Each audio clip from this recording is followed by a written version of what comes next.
Nga Amerika vin lajme as pak të mira ku Albin Kurti akuzohet se nuk po lëshon rrugë të fali veriun dhe të marrë pikërisht të pjesën tonë. Ndërkohë që unë ju them përsëri, Albin Kurti ka hyrë në histori. Mos thoni që është çliruar Kosova në 17 shkurt, sepse përfundimi i fitores është atje ku shkel këmba e ushtarit, e policit, sundimi i ligjit, kudo në çdo cep të territorit të Republikës së Dardanisë. Kështu të dashur miq, nëse Albin Kurti ka opsion të shesi veriun e Dardanisë dhe të Shqipërisë dhe ai nuk e lëshon, ai është një statuj e gjallë që jeton. Për ju të gjithë të tjerë që thoni po na prish me Amerikën, po leta shesi Albini dhe tiki Albini dhe të hypim ne në kariket e turpit që Albini i la me nder, ju jeni armiqtë e vërtetë të shqiptarisë. E gjithë klasa politike duhet të jetë në unison.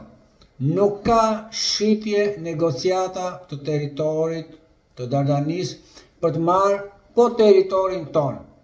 Një Kosovë e fortë, një Shqipëri e fortë, financon edhe po vëllezërit tanë në Medveq për shef Bujanovsk.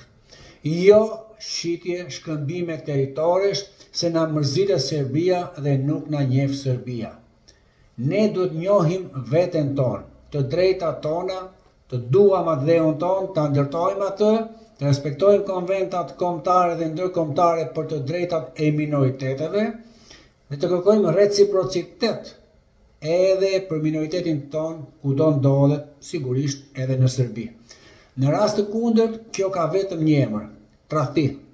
Albin Kurti mos e shiti Dardanin, të paktën do të hysh në histori si një politikan që luftoi me diplomaci dhe vuri sundimin e ligjit cep e mcep të Dardanisë. Kjo është fitoria më e madhe që kemi marrë pikërisht falteje ku shikoj Mitrovicën që lulëzojnë, këndojnë, lëvizin të lirë, pa barikada, pa listën serbe dhe Radojčićin që urdhëronte politikanë shqiptar për të bërë marrëveshjet e krimit të zi. Gjithë të mirë.